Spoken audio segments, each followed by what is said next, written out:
திருத்தணியில் கார்த்திகை முதல் பஸ் வந்து கூட்டம், கோயில் பஸ் வந்துட்டு போயிடுச்சு. இப்போ அடுத்த பஸ்ஸு மக்கள் நலனுக்காக 10 ரூபாய்க்கு விடப்பட்டிருக்கு. திருத்தணி வந்து மலைக்கு போகிறதுக்கு 10 ரூபா டிக்கெட்டு. எவ்வளோ ஜனங்க நிற்கிறாங்க பாருங்கள். ஏற்கனவே ஒரு பஸ்ஸில் அளவுக்கு மீறியான கூட்டம் ஏறி அந்த திருத்தணி முருகன் கோயில் பஸ்ஸில் போனாங்க. இப்போ இவ்வளோ கூட்டம். திருத்தணி கார்த்திகைக்கு வந்தவங்க செவ்வாய்க்கிழமை சிவாபுரிக்கு சென்னைக்கு போனாலும் கூட்டம். ராத்திரி 7 மணி ஆனால் ஜனங்க வர்றதில்லை.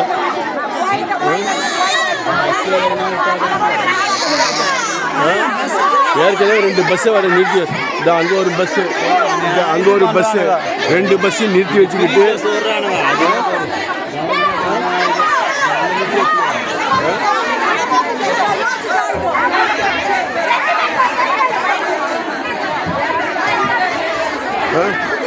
எத்தனை பஸ்ஸுக்கு வந்து எப்படி இருக்கு புரியல. இப்போ அந்த பஸ்ஸை நிறுத்தி, அங்கே ஒரு பஸ்ஸை நிறுத்தி வச்சுக்கிட்டு தேவையில்லாமல் இங்கே ஒரு பஸ்ஸை நிறுத்தி வச்சுக்கிட்டு இந்த மக்களுக்கு வந்து எப்படி போவாங்க? ரொம்ப எவ்வளோ நேரம் பண்ணிட்டு உட்காந்துருக்குது?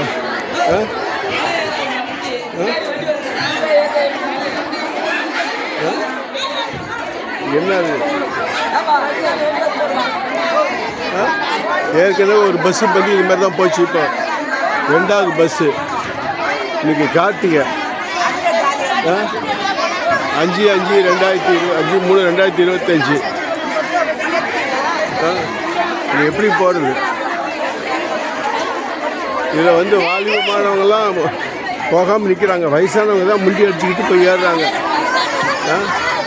பாருங்க, பாரதி பஸ் ரிசர்வ் கான்ட்ராக்ட் எடுத்துருக்கு அரசாங்கம்.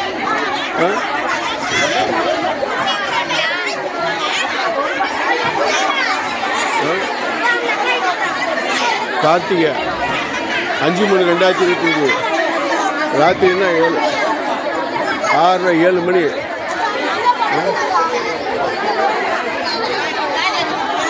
இவ்வளோ பஸ்ஸில் மூட்டில் காற்று விட்டு வந்து ஏன் மூச்சு அடிச்சுருந்தா என்ன ஆகும்?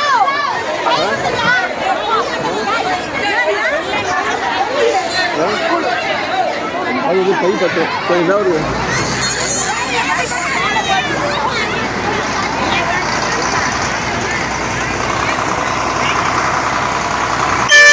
சிறப்பு பேருந்து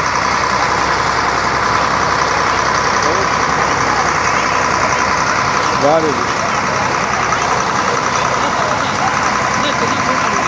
வீடியோ எடுக்கிறேன் அப்படின்னு யார் சொன்னா? நீங்கள் என்ன சொல்ற? நாளைக்கு ஏதாவது ஒன்று ஆகி போச்சுன்னா ஏன் பஸ்ஸு இல்லை? அது ஏன் இந்த பஸ்ஸை நிறுத்தி வச்சுருக்கிறீங்க? ஏன் அந்த பஸ்ஸை நிறுத்தி வச்சுருக்கிறீங்க? 2 பஸ்ஸை நிறுத்தி வச்சு எதுக்கு விடுறீங்க? சொல்லுங்கள். வீடியோ எடுக்கணும்னு சொல்லுங்களா?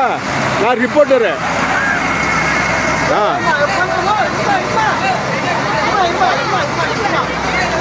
நீ யார் கேட்க ரிப்போர்ட்டர்?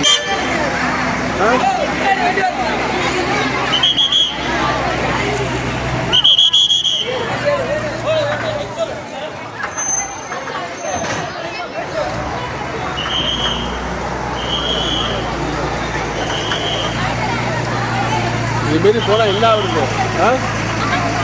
வெயிட் தாங்கம்மா, வண்டி ஏதாவது ஆனால் யார் பாதுகாப்பு யார் மக்களுக்கு?